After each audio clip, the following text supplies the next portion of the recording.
وكل مجاهد لله بأهل البدر يا الله. Bapak Ibu yang dimuliakan Allah Subhanahu wa taala. Ada himbauan dari Majelis Ulama Indonesia untuk mencegah virus corona supaya kita banyak-banyak berwudu dan baca kunut.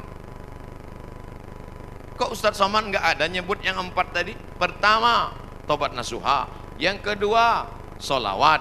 Yang ketiga, sedekah. Yang keempat, amar ma'ruf nahi mungkar. Kok nggak sama dengan MUI Ustadz? Berwudu. Tadi kan kita bahas sholat taubat. Mungkinkah orang sholat taubat nggak pakai wudu? Jelas? Jadi jangan nanti katakan Abdul Somad melawan MUI. Orang saya anggota komisi fatwa MUI Provinsi Riau. Lalu kemudian tentang kunut.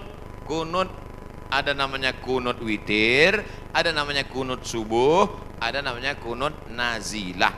Nazilah untuk menolak bala selama 1 bulan. Nabi baca kunut nazilah untuk menolak angkat tangan. Kunutnya panjang.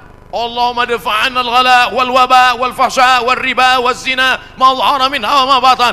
Ketika membaca doa kunut itu, jamaah semuanya menangis di belakang supaya jauh dari segala malapetaka, bencana, musibah. Di tempat kita jamaah menangis juga karena kunutnya terlalu panjang. Makmum di belakang, kapan ini sujudnya? Bapak Ibu yang dimuliakan Allah Subhanahu wa taala. Insyaallah doa kita bersama di akhir majelis nanti menjauhkan dari segala malapetaka, bencana dan musibah. Lan tamuta nafsun, orang tidak akan mati qabla an tastakmil rizqaha wa ajalaha. Orang tidak akan mati sebelum ajalnya penuh, sebelum rezekinya penuh. Kalau ada orang mati, itu bukan karena ditabrak, bukan karena jatuh, bukan karena virus, tapi karena ajalnya dan rezekinya sudah penuh. Itu harus diyakini. La haula wala quwata illa billah. Tapi tetap harus ada usaha. Jangan pulang dari sini yang anak-anak muda langsung pakai motor, nggak pakai rem lagi. Tangkap sama polisi. Kenapa kamu lewat lampu merah nerobos? Lan tamuta nafsun qabla an tastakmil rizqaha wa ajalaha. Orang tidak akan mati sebelum rezekinya penuh dan ajalnya penuh. Kata Pak Polisi, saya juga hadir ceramah tadi.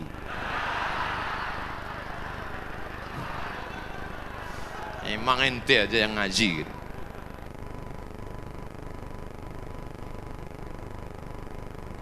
Bagaimana kita bisa membedakan musibah, cobaan, bencana atau azab? Seperti ujian dosen. Misalnya virus corona yang sedang merebak sehingga dampaknya pada kaum muslimin, khususnya muslimin di Indonesia yang tidak dapat melaksanakan ibadah umroh. Pertanyaan dari Bapak Ridwan Ahmad Faizin Emrian Abidin Bandung. Ternyata ini pertanyaan kolektif.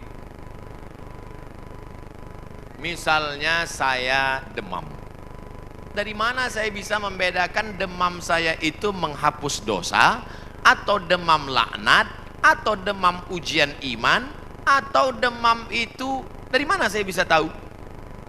Oh, kalau demamnya cuman 36 derajat Celcius itu menghapus dosa.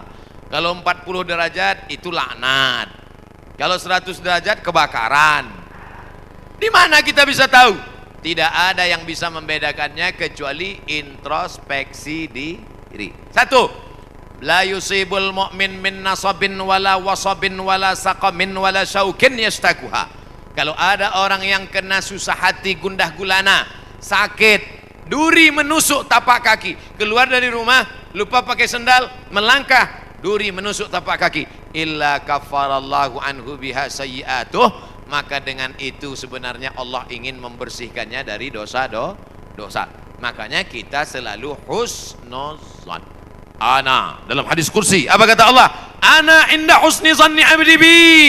Aku menurut prasangka hambaku kepadaku.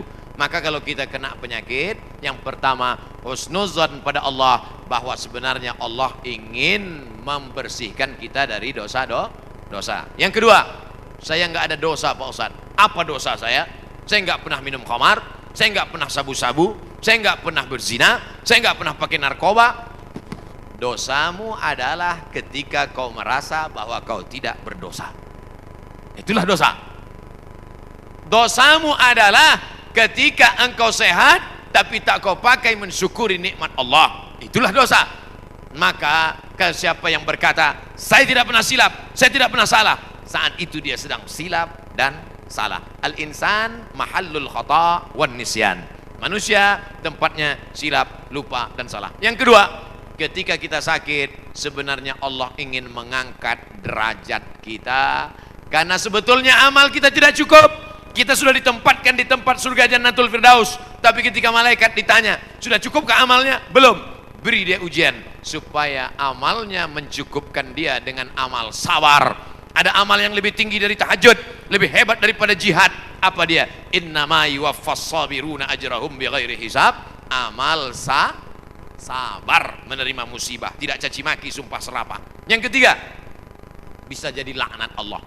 La ta'murunna bil ma'ruf. Mestinya kau tolong saudaramu yang ada di Uighur, mestinya kau bantu saudaramu yang sedang teraniaya di India, tapi mulutmu diam, kau tak mau menolong. Ketika musibah dikirimkan Allah dalam bentuk bencana, ternyata yang kena bukan yang jahat-jahat saja, yang baik-baik pun ikut juga kena. Maka tidak ada cara lain kecuali mohon ampun, minta ampun, taubat, nasuha kepada Allah Subhanahu wa ta'ala. Oleh sebab itu maka yang bisa membedakannya hanya Allah, dan kita hanya berhusnuzon kepada Allah Subhanahu wa ta'ala. Bagaimana cara membentengi bencana yang semakin banyak akhir-akhir ini? Itulah yang sudah kuceramahkan tadi.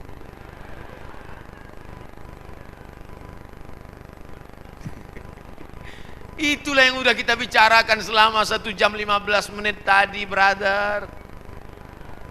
Tadi saya yakin ini pertanyaannya sebelum ceramah. Apabila kita sudah baca amalan-amalan penangkal musibah, tapi musibah masih saja terus datang, bagaimana sikap kita sebagai muslim? Man lam yardha bi qada'i, siapa yang tidak ridha menerima takdirku, walam yasbir bi bala'i, siapa yang tidak sabar menerima ujianku, falyatlub rabban siwaya, carilah Tuhan selain aku. Ada Tuhan selain Allah? La ilaha illallah. Maka kita tidak ada cara lain kecuali ridha, ikhlas, terima ketetapan Allah. Makanya ketika bangun pagi apa doanya? Raditu billahi rabba, aku ridha menerima Allah sebagai Rabb.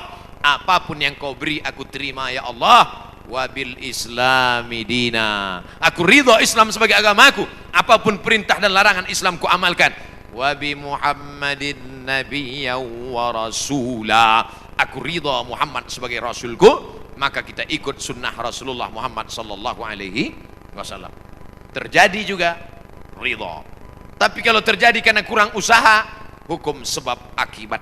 Sudah disimpan uang di dalam dompet, dompetnya dikunci, dompetnya dalam laci, lacinya dikunci, lacinya dalam lemari, lemarinya dikunci, lemarinya dalam kamar, kamarnya dikunci, kamarnya dalam rumah, rumahnya dikunci, rumahnya dalam komplek, kompleknya dikunci, hilang juga. Terus mau ngamuk. Tidak ada cara lain kecuali ridha kepada Allah. Tapi kalau punya sepeda motor nggak dikunci, malah berhenti, mesinnya hidup, kuncinya diletakkan, terus sibuk beli ngobrol, beli kangkung 2 ikat, ngobrolnya 2 jam. Ketika dilihat hilang. Terus ketika hilang suaminya nanya, mana motor kita? Ridho mas. Itu bukan ridho, goblok. Mohon maaf saya keceplosan. Oleh sebab itu maka tetap ada Ahlus Sunnah wal Jamaah mengajarkan kita ada namanya al-kasbu wal ikhtiar. Bahasa kitanya namanya usaha. Kalau pemerintah menyuruh pakai masker, usaha. Jangan tidak ikut. Suruh cuci tangan sering. Sebetulnya kita nggak perlu belajar masalah cuci tangan. Ada nggak ada virus kita tetap cuci tangan, betul? Subuh cuci tangan, zuhur cuci tangan, asar cuci tangan, maghrib cuci tangan, isya cuci tangan, tahajud cuci tangan, witir cuci tangan, duha cuci tangan. Orang Islam paling sering cuci tangan. Makanya saya heran kalau sampai anak-anak kita diajarkan, mama, siapkan gayung sama sabun. Untuk apa nak? Hari cuci tangan internasional. Loh, kita nggak perlu diajari cuci tangan. Nanti takutnya 20 tahun akan datang, ada lagi namanya hari cebok nasional. Dari 14 abad yang lalu kita sudah bersih, betul? Tidak akan ada bakteri bersarang di ujung-ujung jari kita karena kita paling sering cuci tangan. Tidak akan ada bakteri yang bersarang di ujung kuku kita karena kita paling potong kuku hari Jumat. Kalau seminggu tak akan mungkin kukunya panjang. Makanya Nabi berkata, azfaraka, kukumu kenapa panjang? Inna syaitana yaqudu ma tala minha. Setan duduk di kuku yang panjang. Makanya pertama yang dijaga dalam Islam adalah kebersihan. Kuman datang, binatang dipotong. Setelah dipotong darahnya keluar karena ternyata bakteri ada di dalam darah. Setelah darahnya keluar, dipotong-potong, dicuci sampai 4 kali. Ibu, saya tidak punya saudara perempuan. Waktu masih kecil di rumah, bantu ibu di rumah, saya disuruh cuci. Selamat, cuci daging, saya cuci. Kalau ayam 2 kali, kalau kambing 4 kali. Kenapa gitu, Mak? Ayam kakinya 2, kambing kakinya 4. Saya nggak tahu anak kecil. Sekarang saya baru tahu. Ternyata ayam dagingnya putih, darahnya nggak banyak. 2 kali sudah bersih. Tapi kambing sekali masih merah, 2 kali masih merah, 3 kali agak pucat, 4 kali bersih. Setelah itu baru dimasukkan, dibuang airnya, disolawatkan, baru dimasak. Mereka tidak, kambing tidak dipotong, kambing matinya di stunning. Ada pistol, tapi pelurunya nggak keluar, ditahan. Itu skalanya 8, ditembakkan ke kening sapi, tembak ke kening sapi, sapinya mati, darahnya nggak keluar. Kalau sampai 8 mati, tapi kalau 7 bodoh aja. Itu sapi-sapi dari Australia yang datang ke tempat kita yang liar seperti banteng, itu ditembak otaknya skala stunning 7. Bodoh. Ibu kalau ada bapak yang liar, tembak skala 7. Mas, mama mau pergi arisan, pel lantai, mandikan anak dan papa. Nah, itu udah kena stunning. Jangan diamal. Tidak dipotong, hanya stunning 8 skala, akhirnya sapi tumbang, darahnya masih dalam daging, bercampur dengan darah bakteri penyakit, dipotong-potong, diletakkan di atas api yang tidak terlalu matang, bolak-balik, nggak dicuci, darah nggak keluar, masuk ke dalam roti, dicampur, dimakan, barbecue. Habis dimakan, kena penyakit, medco, ko sapi, gila, medco sapi gila. Sapi aja yang halal bisa menjadi penyakit, apalagi yang dimakan kelelawar, Batman. Maka kita disuruh kulu, makanlah. Tapi yang dimakan itu apa? Min thayyibat. Thayyib artinya baik, baik. Dulu thayyib baik-baik, sekarang thayyib nggak pulang-pulang. Mohon maaf Pak Thayyib nyantur sini. Masya Allah, tabarakallah. Itulah Muwakib Masjid Al-Hasan, Tuan Almarhum Haji Hasan Sanusi bin Udin. Di akhir majelis, mari kita mendoakan beliau. Tidak pun kita doakan, amal kita dari awal sampai akhir tadi mengalir ke makam beliau. Doa kita ini hanya sebagai ucapan terima kasih kita, karena kata Nabi, man lam yashkurin nas lam yashkurillah. Siapa yang tidak berterima kasih kepada manusia, maka dia tidak bersyukur kepada Allah. Abdul Somad yang datang jauh dari pulau Sumatera Nun di seberang sana, berterima kasih kepada keluarga almarhum yang masih hidup, dipanjangkan umurnya, disehatkan badannya, yang sudah meninggal dunia diampunkan dosanya, diletakkan dalam tempat yang layak, dijauhkan dari azab kubur.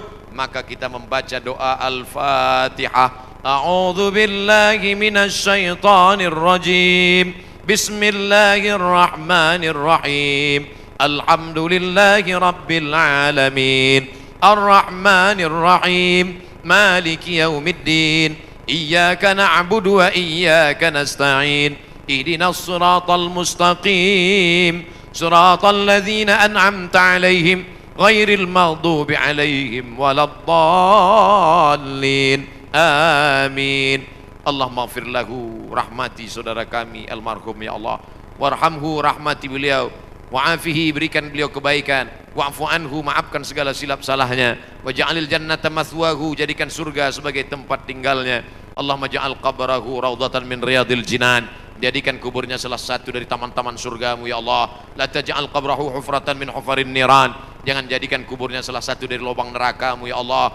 Allahumma akrimna wa la tuhidna. Muliakan kami, jangan hinakan kami ya Allah.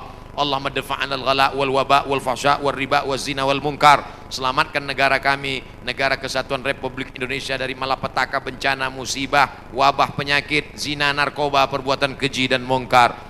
Allahumma a'inna, tolong kami ala zikrika, supaya hati kami senantiasa berzikir mengingatmu, wa syukrika, selalu bersyukur padamu, wa husni ibadatik, selalu beribadah dengan ibadah yang terbaik ya Allah. Ya muqallibal qulub, engkau yang membolak-balikkan hati, sabbit qulubana, kokohkan hati kami ala dinik, dalam agamamu, wa ala ta'atik, dalam ketaatan kepadamu. Allah majma'na ma'al habibil mustafa fi jannatikal ula, satukan kami dalam surga jannatul firdaus bersama Nabi Muhammad sallallahu alaihi wasallam.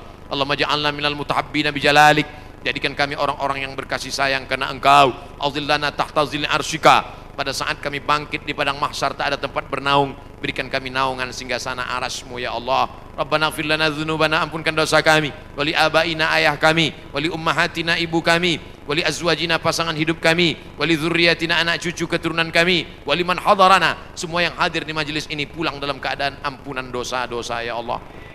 Wali man ghaba anna, saudara kami yang tak dapat hadir tapi ada niatnya, maka ampunkan juga dosa mereka ya Allah. Wali ikhwanina alladzina sabaquna bil iman, saudara-saudara kami yang sudah mendahului kami dengan iman. Allahumma zidna ilma, tambahkan ilmu kami, warzuqna fahma, berikan kami pemahaman yang benar.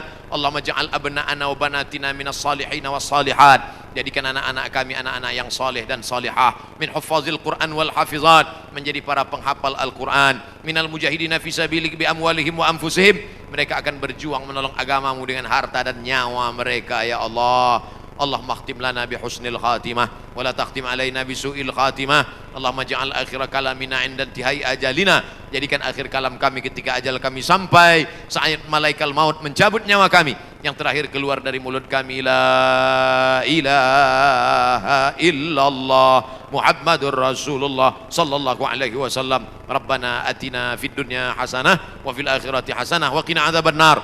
Wa sallallahu ala sayyidina wa maulana Muhammad wa ala alihi wa sahbihi wa sallam. Walhamdulillahi rabbil alamin. Taqabbalallahu minkum minna wa minkum taqabbal ya karim.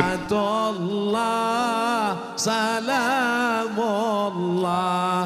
ala taha Rasulillah.